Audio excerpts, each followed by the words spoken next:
आज हमें एक काम और भी करना है। इसी दिन बाबा साहब जब बुद्ध की शरण में गए, उन्हें हमें एक लक्ष्य दिया और खुद भी कहा, मैंने भारत में बौद्ध धर्म के उद्धार की जिम्मेदारी, इसके प्रचार और प्रसार की जिम्मेदारी का महत्वपूर्ण कार्यभार अपने कंधों पर लिया है। ये कार्य बहुत जिम्मेदारी का है, ये बहुत महत्वपूर्ण काम है और इस काम को हमें ईमानदारी के साथ करना है।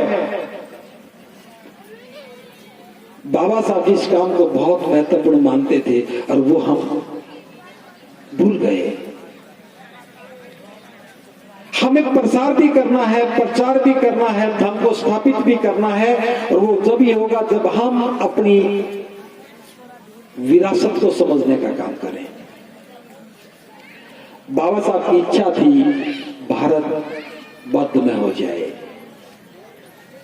पूरा भारत बौद्ध में हो जाए, हम सभी लोग बुद्ध की शरण में चले जाएं और बुद्ध की शरण में जाकर के हम अपने जीवन को श्रेष्ठ बनाएं।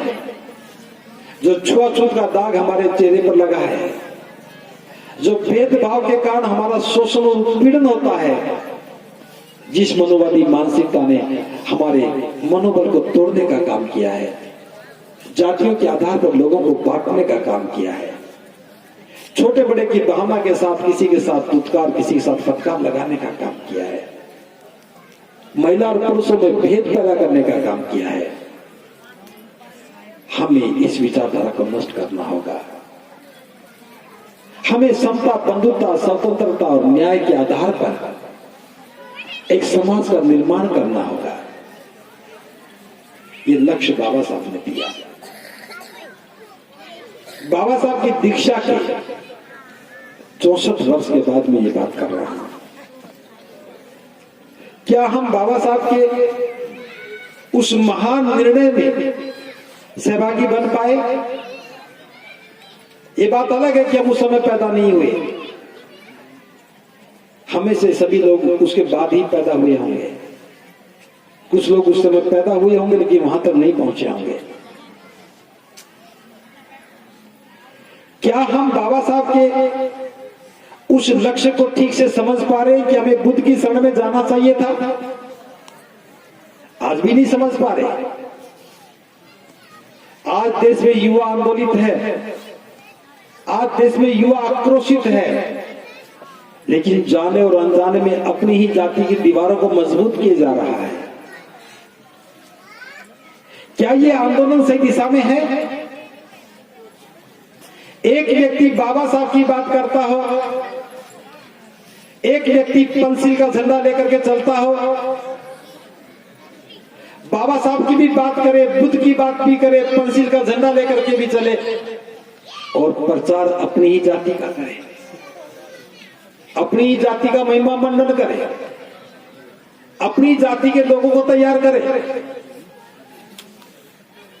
बाबा साहब का अनुयायी अगर ऐसा करता तो निश्चित रूप से वो मनुवाद का पैदाइश है, वो मनुवाद का काम करता है, वो मनुवाद को प्रसारित करने का काम करता है। और ये गलती हम 64 वर्ष से करते आ रहे हैं।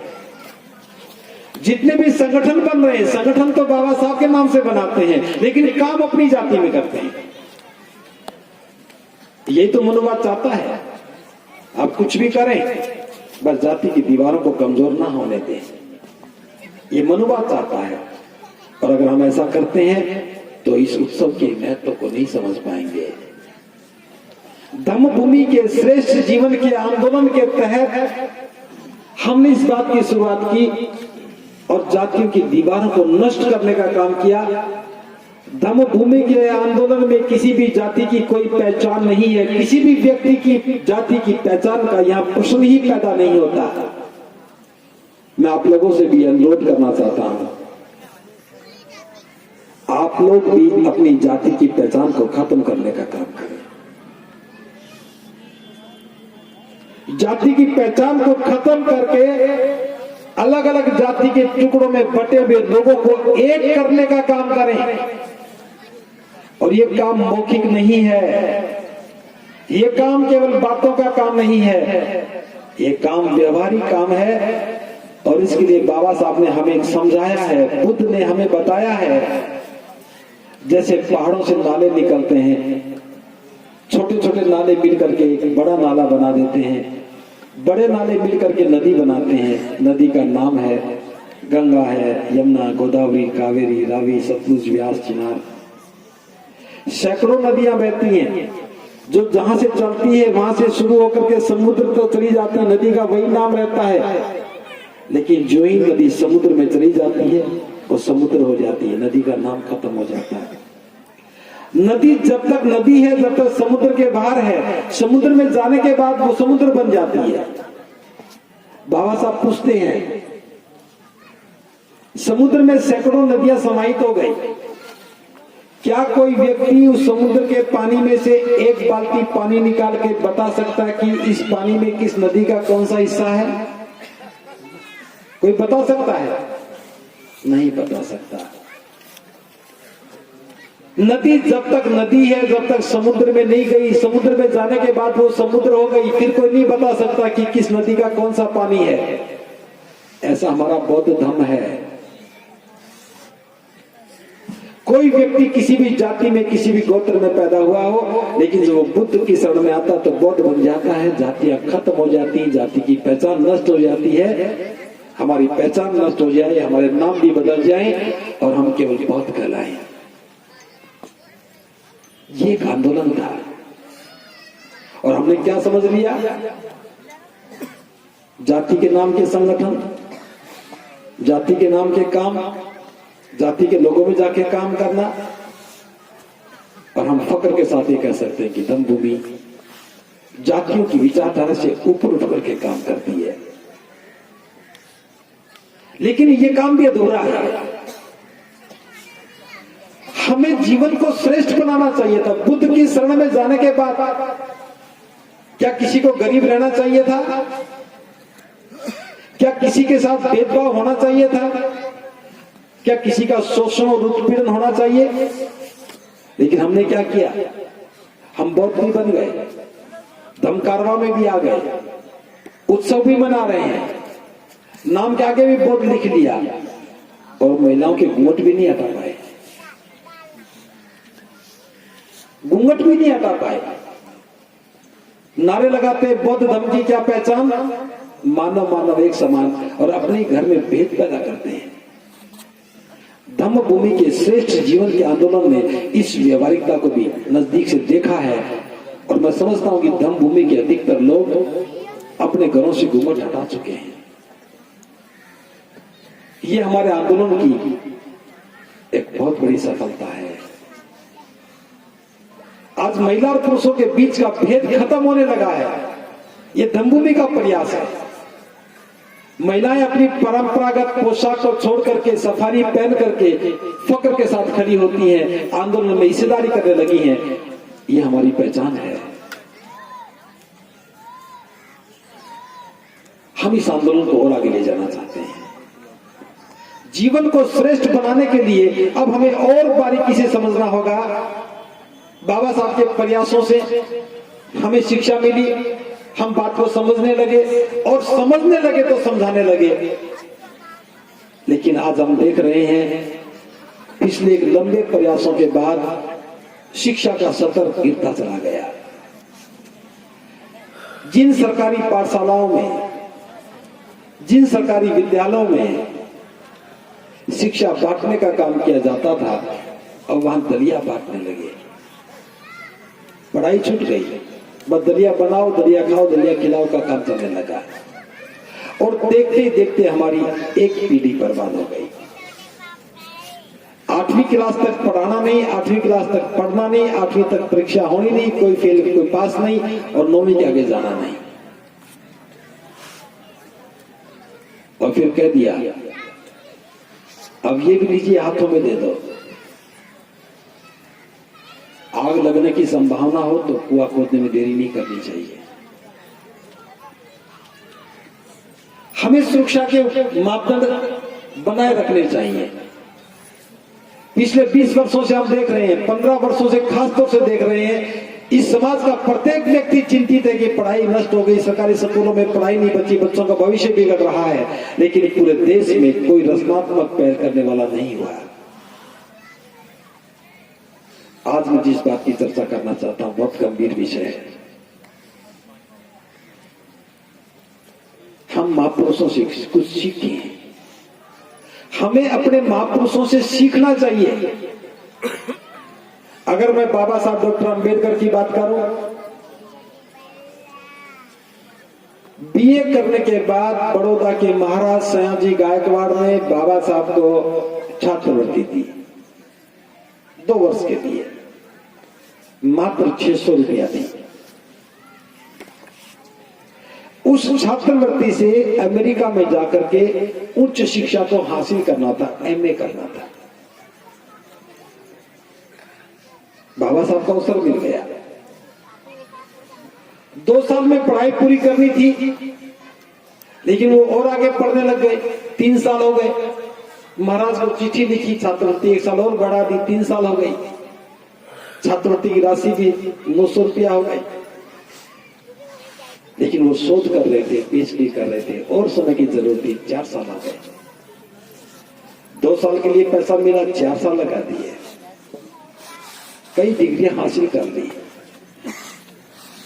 और भी पढ़ना था, लेकिन महाराज के जो सेवक थे, कार्यालय में अधिकारी थे, वो नहीं चाहते थे कि डॉक्टर अंबेडकर और पढ़े। दबाव बना करके वापस बुला लिया।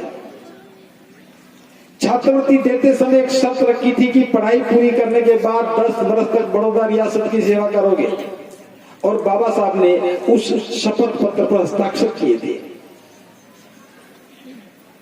बाबा साहब नौकरी करने चले गए, केवल 10 दिन नौकरी की, 11वें दिन छोड़कर के आ गए।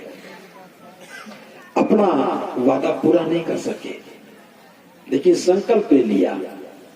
वो 23 सितंबर 1917 का दिन था, सांझ के 7 बजे का समय था।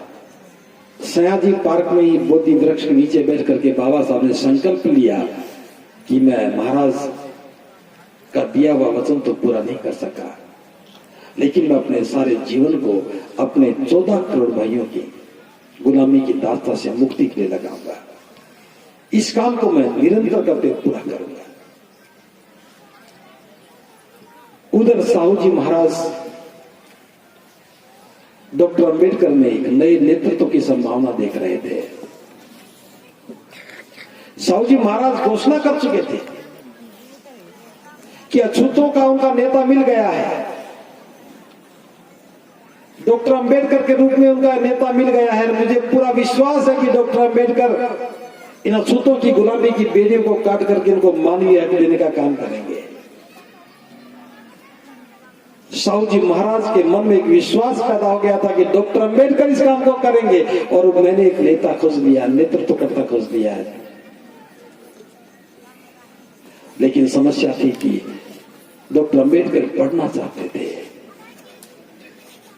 एक बहुत बड़ी लड़ाई को लड़ने से पहले ज्ञान में परिपूर्ण होना चाहते थे। पैसे की समस्या थी, प्रोफेसर की नौकरी करते थे, 500 रुपया वेतन मिलता था, 50 रुपया घर चलाने के लिए खर्च करते थे, 450 रुपया बचा कर रख लेते थे, लेकिन उतने पैसे में पढ़ाई नहीं हो सकती थी। और इतिहास में यह भी घटना अनूठी है कि साहू जी महाराज अपने महल से निकल करके खुद चल करके बाबा साहब के घर पर आए। मुंबई में बाबा साहब रहते थे, 1 कमरे का मकान था जिसे हम चाल बोलते हैं। साहू जी महाराज ने आकर के दरवाजा खटखटाया, किसी नौकर ने नहीं खटखटाया, बाबा साहब ने दरवाजा खोला। चौंक गए, महाराज आप? महाराज कहते हैं हम तो रमा बहन के हाथ की चाय पीने के लिए आए हैं। रमा बहन चाय बनाओ। बाबा साहब की जीवन संगिनी रमा चाय बनाने चली जाती है, और साहू जी महाराज 5000 रुपया बाबा साहब के हाथ में देकर के कहते हैं कि तुम्हें दोबारा जाकर के पढ़ाई करनी है, ये पैसा ले जाओ और अपनी पढ़ाई को पूरा करो। साहू जी महाराज ने किसी शपथ पत्र पर हस्ताक्षर नहीं करवाए, एक विश्वास था मन में तो कि मुक्तिदाता बनेंगे, वो मुक्तिदाता बन जाए। मेरा फर्ज है कि उनकी सहायता करूं।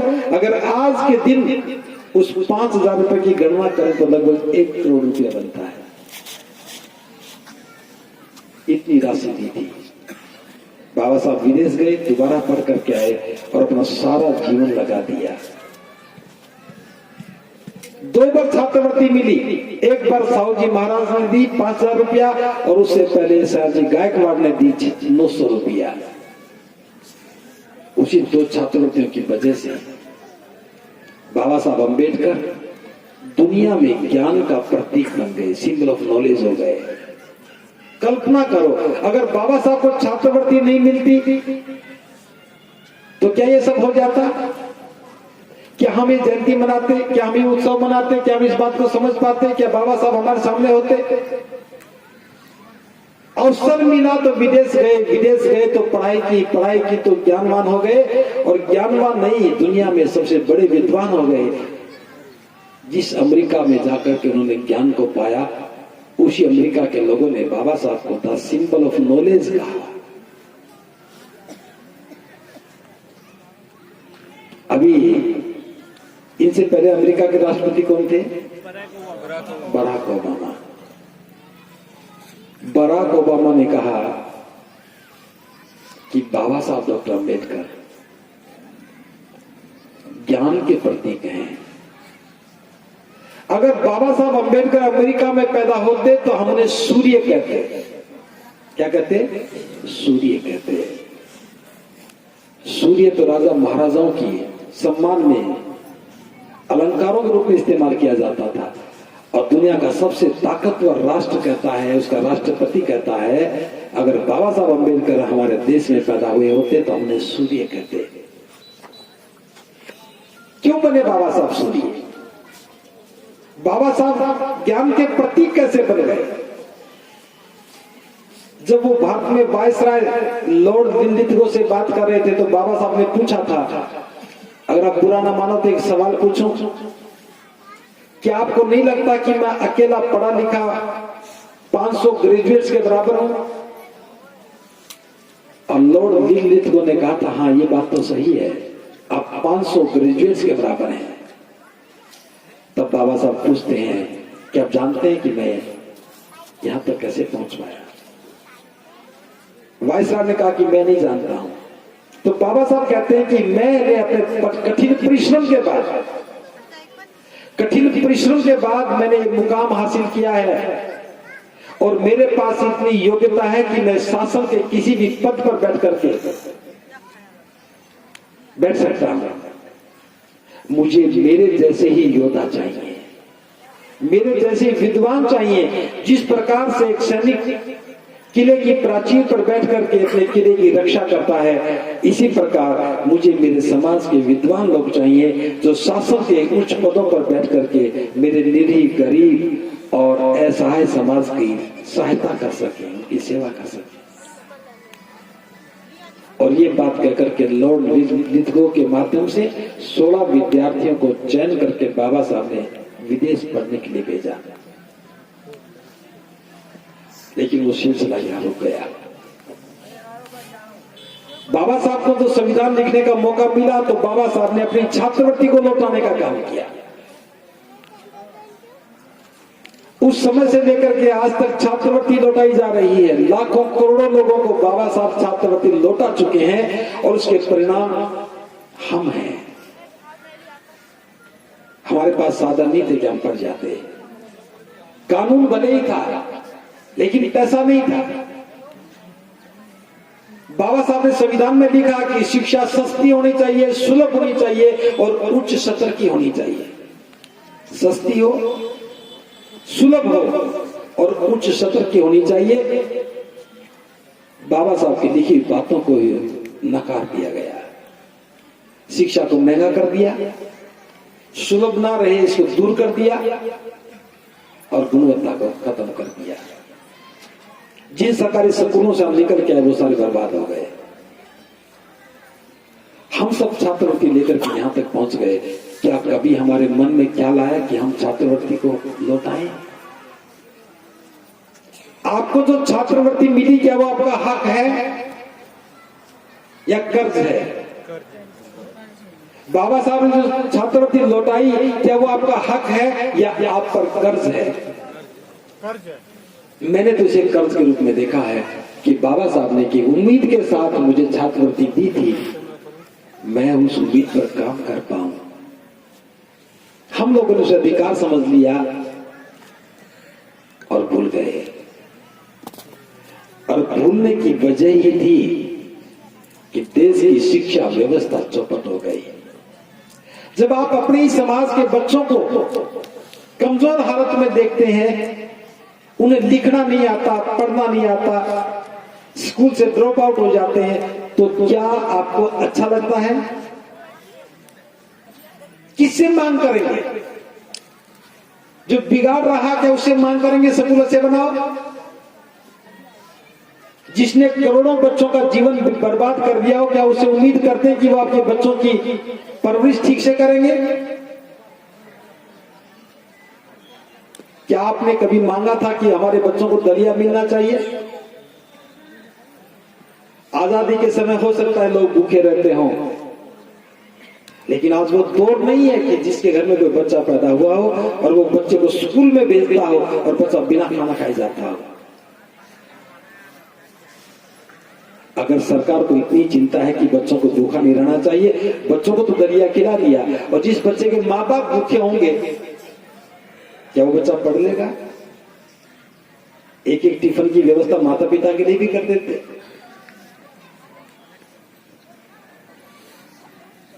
जहां जरूरत पढ़ाई की थी वहां दलिया बांटने का काम किया और हम पढ़े लिखे लोग देखते रहे और शिक्षा चौपट हो गई।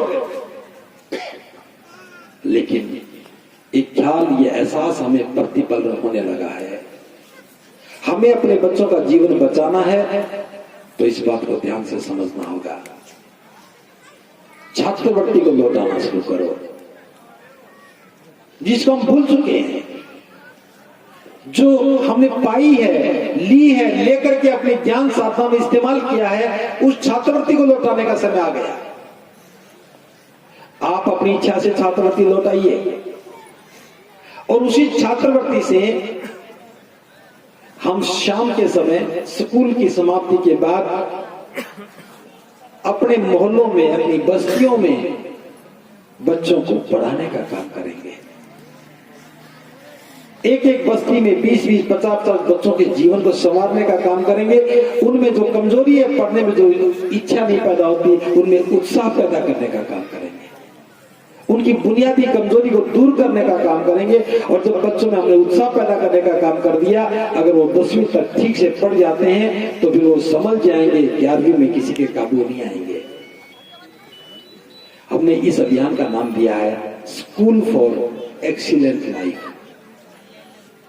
क्या नाम है?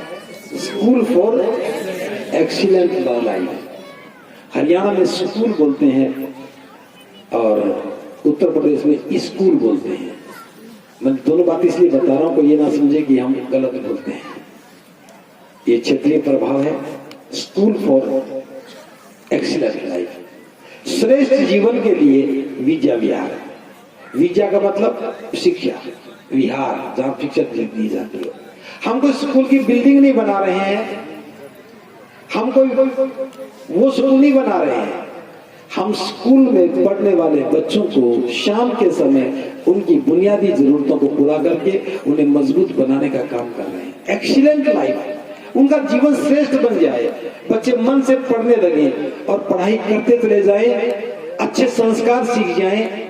अच्छे संस्कार सीखने के साथ साथ वो अपना जीवन सुंदर बना पाए। और जब बच्चों का जीवन सुंदर बनाने का प्रयास शुरू होगा तो उनके माता पिता का जीवन भी सुंदर बनने लगेगा। इस अभियान का नाम हमने दिया है स्कूल फॉर एक्सीलेंट लाइफ, और इसके लिए एक नारा है छात्रवृत्ति लौटाओ, सामाजिक कर्ज से मुक्ति पाओ। जो हमारे ऊपर सामाजिक कर्ज है उसे मुक्ति पाओ। कल रात के समय से हम इस विषय पर चर्चा कर रहे हैं।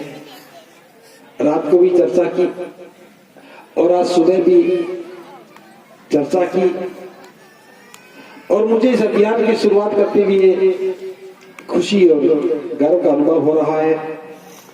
40 लोगों ने छात्रवृत्ति लौटाने का संकल्प किया, और किसने कितनी लौटाई, हमने कहा कि कम से कम 5,000 रुपया साल का एक बच्चे पर खर्च होना चाहिए। तो बहुत सारे लोगों ने 5,000 रुपया देने की घोषणा की है। बहुत सारे लोगों ने 500 रुपया पर मंथ यानी कि 6,000 रुपया लौटाने के लिए कहा है। कुछ लोगों ने 200 रुपया महीने का, तो कुछ लोगों ने 100 रुपया महीने का भी देने के लिए कहा है। चाहे आप 100 रुपया महीने का देते हैं, चाहे 200 रुपया महीना देते हैं, चाहे 500 देते हैं, चाहे 1000 देते हैं, वो आपकी स्वेच्छा पर है। आप छात्रवृत्ति लौटाएं। इस छात्रवृत्ति से हम बच्चों की बुनियाद को मजबूत करने का काम करेंगे। भले इस अभियान की शुरुआत हम आज करने जा रहे हैं, लेकिन आज से एक सप्ताह पहले 18 तारीख को अलीगढ़ जनपद में जलाली गांव में स्कूल फॉर एक्सीलेंट लाइफ की शुरुआत हो चुकी है, और वहां इस समय 60 से ज्यादा बच्चे पढ़ने का काम कर रहे हैं। आज जो सुबह से जो प्रयास चला था, रात से जो प्रयास सुबह तक चल रहा है, मेरे पास इस समय 40 से ज्यादा सेंटर बनने की संभावना आ गई। सभी ने जिम्मेदारी ली है। किसी ने 2 सेंटर खोलने के लिए, किसी ने 1, किसी ने 5, और 40+ सेंटर की मेरे पास सूची आ गई है। आज से हमें इस अभियान को अंजाम देना है। आप जहां रहते हैं वहीं पर 10 आदमी तैयार करो। छोटे छोटे संसाधनों का राष्ट्रव्यापी अभियान के तहत हमें उपयोग करना है। हमें अपने ही आर्थिक संसाधनों से अपने ही समाज के बच्चों की कमजोरी को दूर करना है। इसके लिए हम किसी के आगे हाथ नहीं फैलाएंगे। ये हमारे स्वाभिमान और सम्मान का प्रतीक है। हम अपने ही बच्चों का जीवन संवारने का काम कर रहे हैं, और ये अभियान कोई छोटा नहीं है। हम अपनी व्यवस्था के तहत बच्चों के चरित्र का निर्माण करेंगे, उनके श्रेष्ठ जीवन का निर्माण करेंगे, और जब देश के नागरिक का जीवन श्रेष्ठ होगा तो देश भी श्रेष्ठ बनेगा। यहां योग्यता का पैमाना नहीं है, यहां पैमाना ही श्रेष्ठता का है।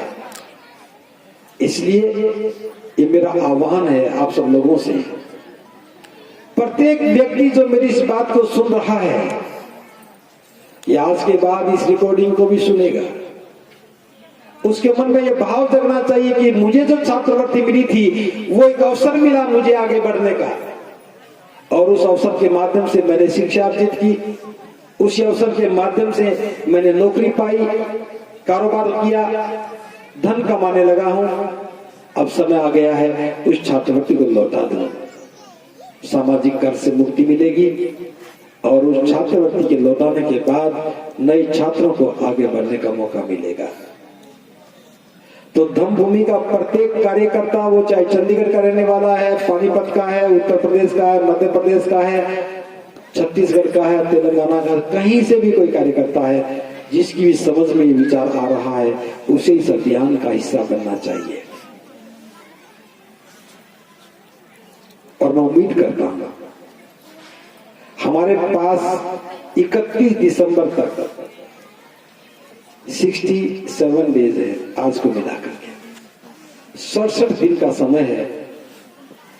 और सुबह की मीटिंग में आप सबसे सहमति लेकर के हमने एक लक्ष्य तय किया है।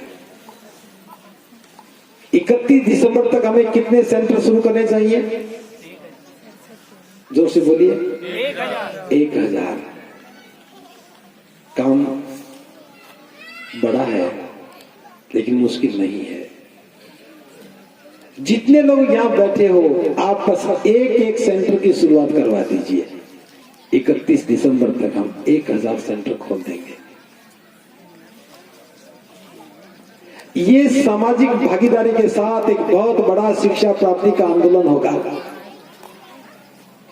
अशोका विजयदशमी का आज का दिन 25 अक्टूबर 2020 का ये दिन धम्मचक्र प्रवर्तन के साथ जीवन को श्रेष्ठ बनाने के बहुत बड़े आंदोलन के रूप में भी लिखा जाएगा। मुझे विश्वास है कि आपके इस प्रयास से, आपके इस सहयोग से, आपके अपने साधनों से हम अपने बच्चों का जीवन संवारने का काम करेंगे। हमारे काम की कोई सीमा नहीं है। आज बात भले ही हरियाणा के पलवल से कह रहा हूं, लेकिन ये आंदोलन राष्ट्रव्यापी है। जो मध्य प्रदेश से आए हैं वो मध्य प्रदेश में काम करें, जो राजस्थान से आए वो राजस्थान में काम करें, गुजरात से आए वो गुजरात में काम करें, हरियाणा के हरियाणा में काम करें, यूपी के यूपी में काम करें। आप जो भी करेंगे दिल्ली वाले दिल्ली में काम करेंगे और हमारा आंदोलन गति करेगा। लेकिन ये सारा का सारा हमें राष्ट्रव्यापी आंदोलन के तहत एक विशेष प्लानिंग के तहत काम करना है, ताकि जहां दिक्कत आए, जहां आवश्यकताएं पड़े, वहां धनभूमि उसकी पूर्ति करे। जहां प्रयास कमजोर पड़े वहां मिल करके उस प्रयास को और आगे बढ़ाएं। लेकिन ये आंदोलन जन भागीदारी के साथ होना चाहिए। हर एक व्यक्ति की उसमें भागीदारी होनी चाहिए। चाहे कोई व्यक्ति कितना भी योगदान दे, पैसा महत्वपूर्ण नहीं है, उसका योगदान महत्वपूर्ण है। इस अभियान की कामयाबी के साथ आपको 2 काम और करने हैं। एक काम, रोज सुबह 6 बजे और शाम को 6 बजे अपने घर में वंदना करनी है और वंदना के साथ हर रोज चाहे 1 रुपया ही दान पात्र में डालें।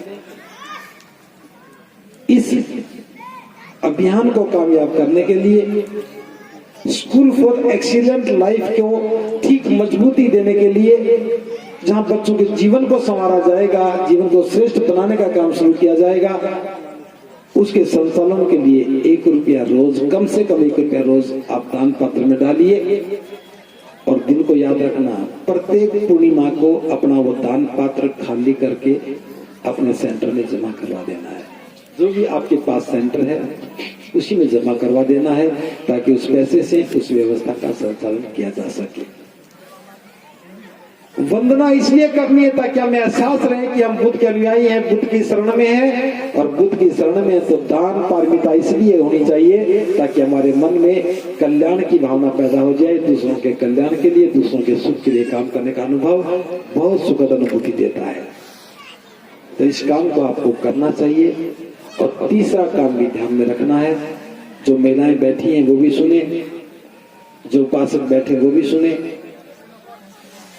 सुबह सुबह जब आपके घर में खाना बने तो 1 मुट्ठी आटा दम भूमि के इस अभियान के लिए भी बचा के रखो। और वो आटा भी आपको वहीं की जो टीम है उसमें जमा करवा देना है। और इस आटे का हम उपयोग क्या करेंगे? राजस्थान में बोधि फाउंडेशन ने छात्रावास खोलने की योजना पे काम किया है।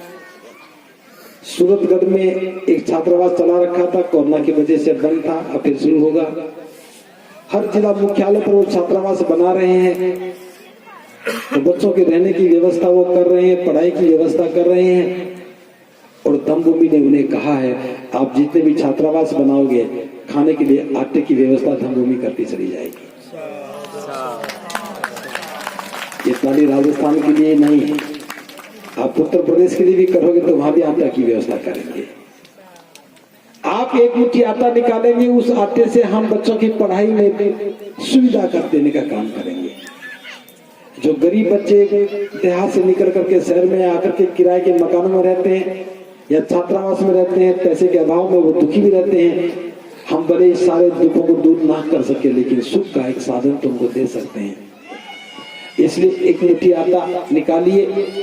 अगर 10 दिन तक कोई मांगने ना आए, कोई लेने के लिए ना आए, आपको पता ना लगे देना है, उस आटे को घर में इस्तेमाल कर लीजिए, डायरी में लिख लीजिए, फिर निकालना शुरू कीजिए। फिर भी ना दे पाओ तो फिर इस्तेमाल कर लो। महीने 10 दिन में, 20 दिन में, 2 महीने में जब भी कभी आने का मौका मिले या कोई आ रहा तो उसके साथ अगला पिछला सारा मिला करके भेज दो। उधार रख लो। ये उधार रखने की जिम्मेदारी भी आपकी है। उधार लेकर भूल जाओ तो कोई बात नहीं, अगली पीढ़ी मांगेगी। उधार कभी मरता नहीं है। ये जिम्मेदारी है हमारी। एक मुट्ठी आटा निकालें, ये जिम्मेदारी है। प्रतिदिन संगदान करें, ये जिम्मेदारी है। प्रतिदिन वंदना करें और जीवन को श्रेष्ठ बनाने का काम करें। तो आज हम इस अभियान की शुरुआत करते हैं अशोक विजयदशमी के दिन कि हम इस देश में स्कूल फॉर एक्सीलेंट लाइफ के सेंटर खोलेंगे और हमारे बच्चों की शैक्षिक मजबूती के लिए, श्रेष्ठ जीवन निर्माण के लिए, चरित्र निर्माण के लिए और इस देश को मजबूत बनाने के लिए, इस देश के नागरिकों का जीवन श्रेष्ठ बनाने के लिए आज इस अभियान की हम शुरुआत कर रहे हैं। और इस अभियान के लिए आप